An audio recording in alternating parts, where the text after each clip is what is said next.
In conjunction with Jubilee Dallas, this program is presented and produced by KXAS TV, Channel 5.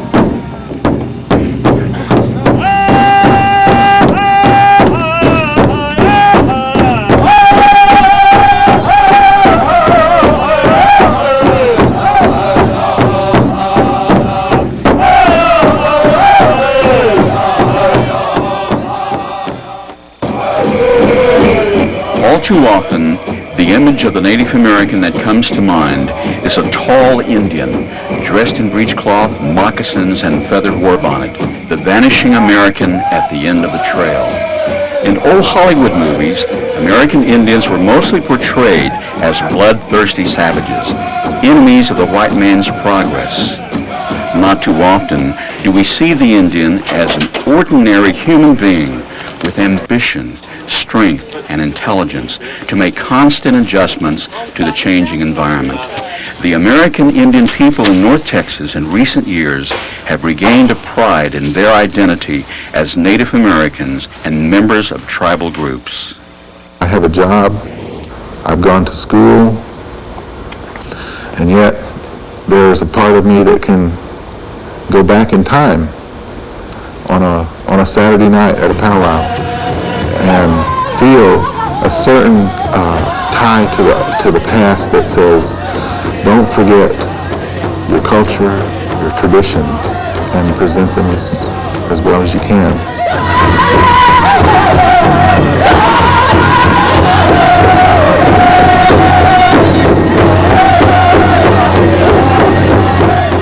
Carrying on our traditions means so much because it establishes who we are. Once that's gone, and I hope that doesn't ever happen, then we're no longer Indian people. American Indians today are adaptable. They've had to be for the past 500 years now. When you look around, you've got your family, you've got your responsibilities. You have to pay your taxes, so you need a job and things like that. So we do contribute to this country in ways that every other citizen does. It's difficult to describe the urban Indian in one term because we are a very diverse group. We come from different backgrounds.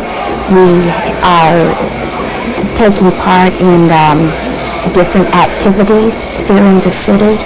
We have different jobs, different interests, but one thing that the urban Indian does have in common is the fact that we do enjoy getting together.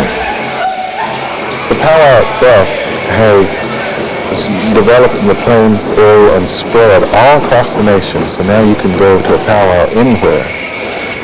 And it's an open dance for people to come to be able to learn how to dance, see other kinds and styles of dances, and then as far as the public is concerned, to let them know this is a friendly social event, and we're here to enjoy ourselves, and to come to the powwow is to come to dance. And we do it also because of all the pain and suffering that has gone on in the past hundreds of years where it was suppressed and they weren't able to do that. So now you dance to honor the past. And I dance a lot of times for my dad because he wasn't able to do that.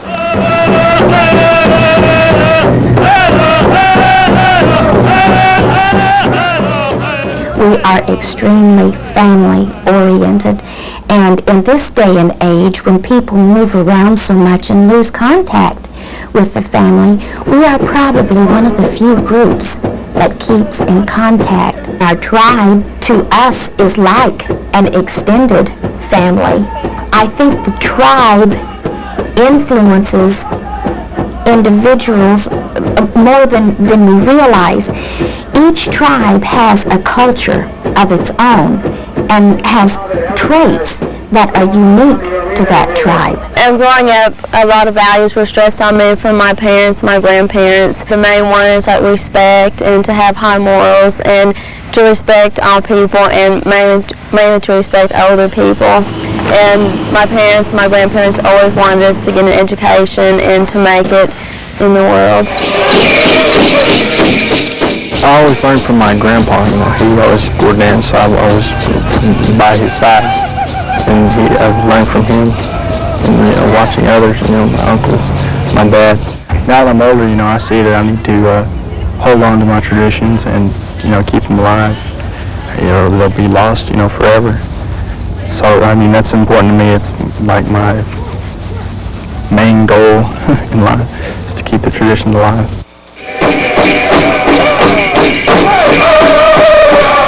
I carry on the traditions almost constantly with my children, just living a life as a traditional Indian family. The biggest value that I have really tried to instill in my sons is the sense of belonging, to be proud of who you are, live a good life, respect the things that need to be respected, and just be yourself.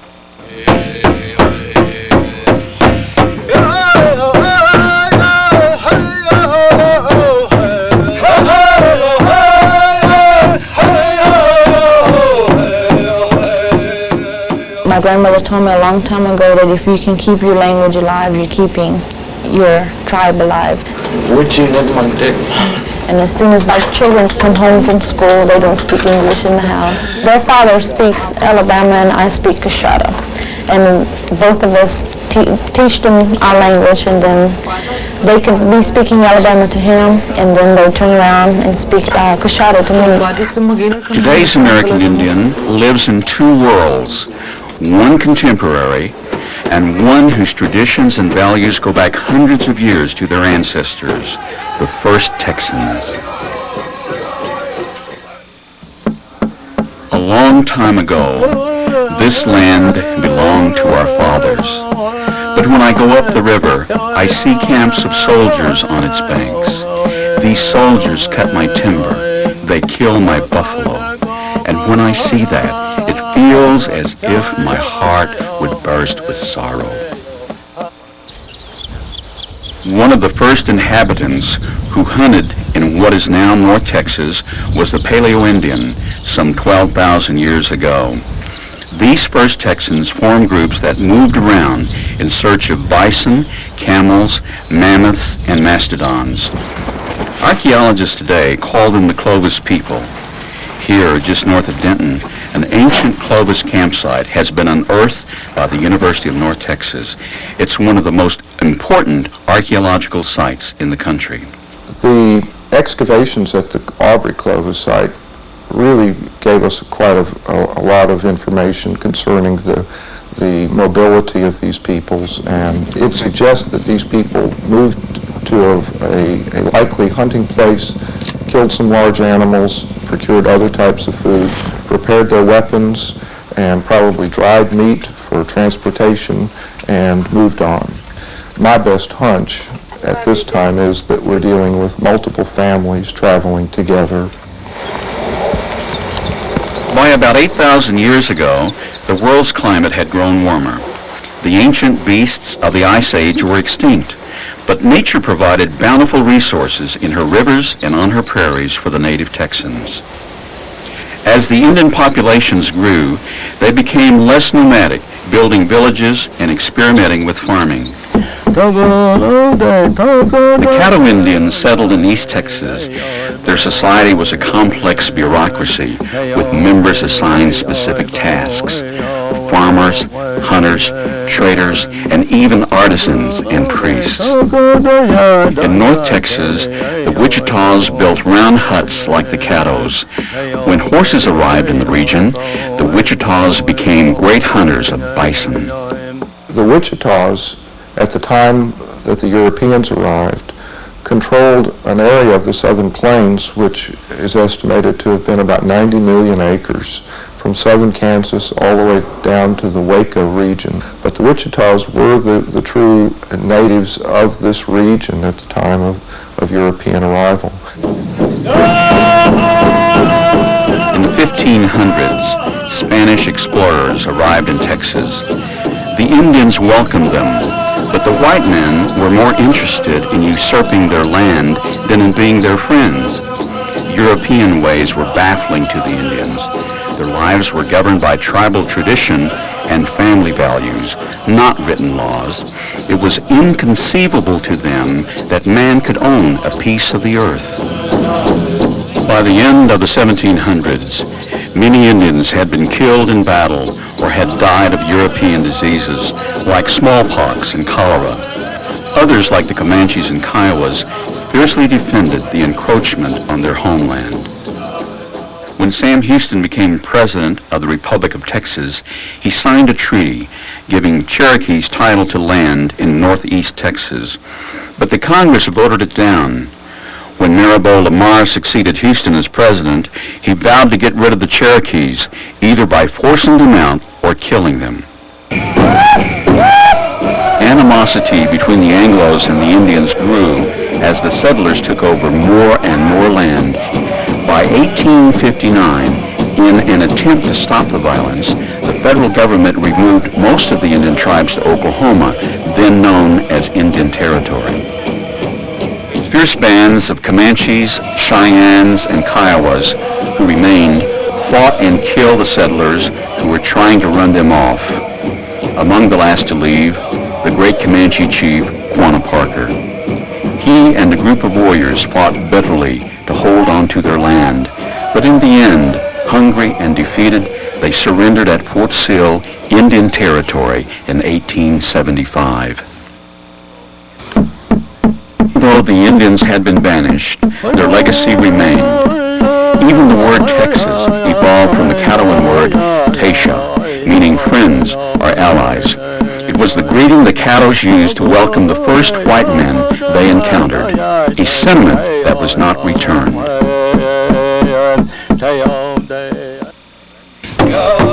While Indians have changed their dress, their economies, their housing, their speech, even somewhat their ritual life, still they are Indians.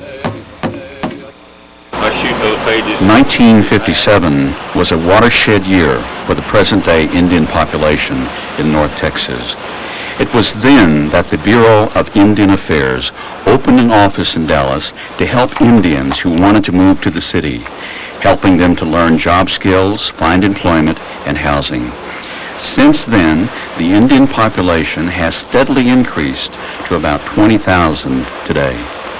The aspirations of the Indian business community is really to support the Indian community itself and prolong our life in this area. You know, we realized a long time ago that, you know, we can't exist as we did before, you know, on the reservations. We have to go out and compete in the world, and we have to make a life, and we have to make our people, you know, capable of surviving. The status of the American Indian community is really below the level that we really want to see, and we would really like to upgrade that to where we have more professional people and more businessmen. My motivation was that I always thought that I could do just as well as the next person if I put my mind to it. And I went into the military and to officer candidate school, and I was going to make a career out of the military, but after being wounded in Vietnam, I decided to go into the pharmacy profession. It is considered a professional field.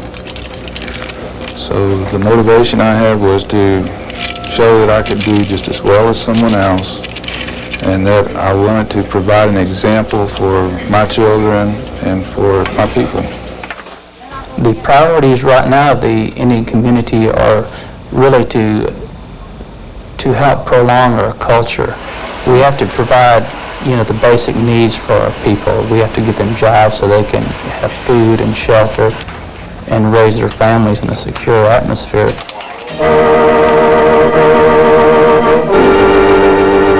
Important to the American Indian community is having their spiritual needs met. Today, Indian churches in the Metroplex are working to meet their needs. Religion that God, our Father, accepts as pure and faultless. Christianity is still relevant to today's community. In the past, in fact, 31 years ago when the Indians came to Dallas, they needed this spiritual hunger met, and they started meeting in houses, and they appealed to different conferences to start a church because they had this spiritual hunger. Let us pray. Oh God, we have 13 different tribes in our congregation. We've learned of each other's ways, and we accept them, and in our congregation there's an awareness and appreciation of each other's culture. We've come a long ways, and things are still getting better. I think we try to speak for each other rather than to put down each other, and that is good.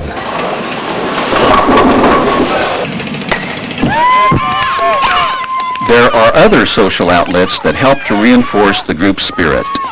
Organized sports are very popular. And a lot of people like sports. It's just another aspect or a way people like to enjoy getting together with their own kind and in the spirit of friendly competition. To me, it's getting together with all our friends, and we have a lot of friends that are all different tribes, and then we can all go out there and participate as a family and be together and meet our friends and have a good time.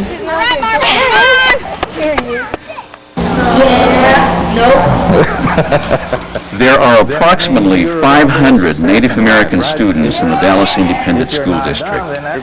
The American Indian Education Program offers them some special programs in the summer and during the school year to help them succeed academically and to help them learn more about their heritage.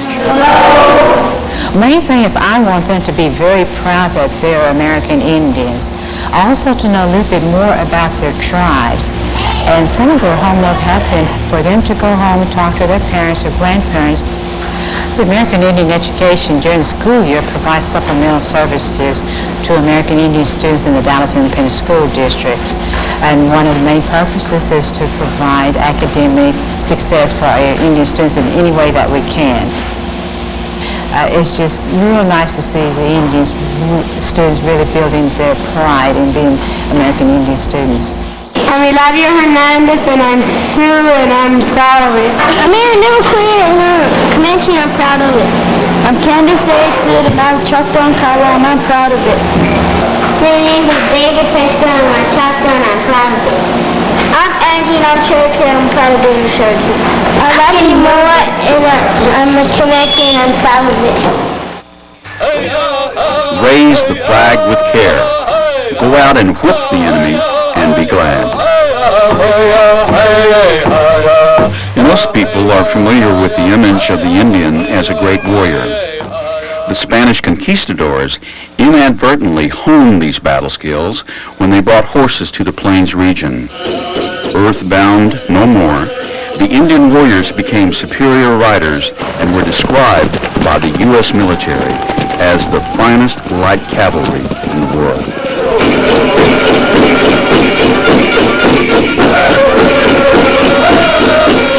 Today, Native Americans still revere their fighting men. When Indian veterans return from armed service, they are honored by tribal members for bravery and service to their country. We show a great deal of respect to these veterans by honoring them in special ceremonies. We encourage them to come out and dance and be proud of themselves for what they have done. Our warriors have always been a very proud, person, and they dress that style, to show their pride. They dress very elaborately. In the monthly benefits, and as well as any powwow, there's a certain portion of the program allotted to veteran song.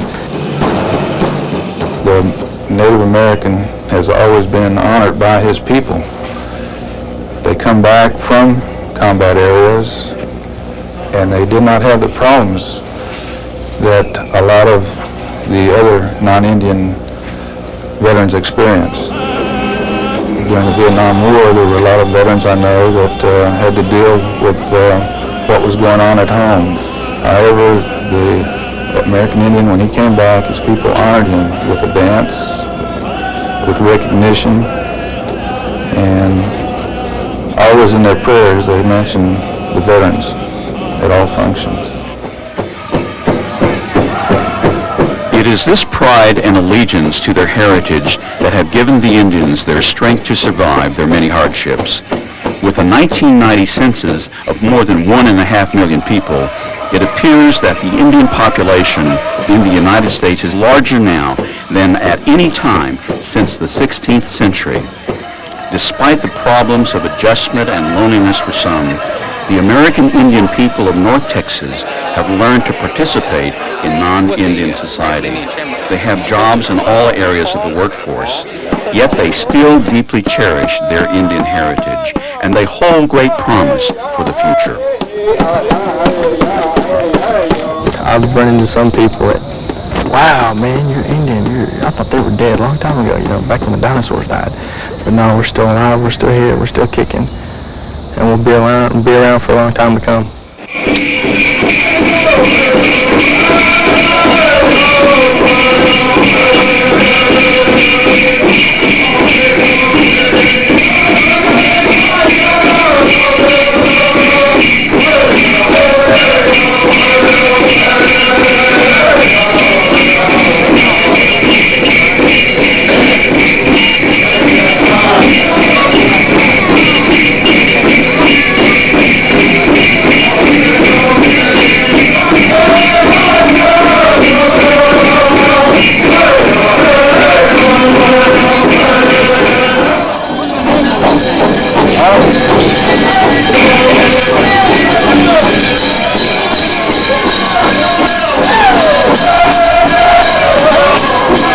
In conjunction with Jubilee Dallas, this program was presented and produced by KXAS TV, Channel 5A.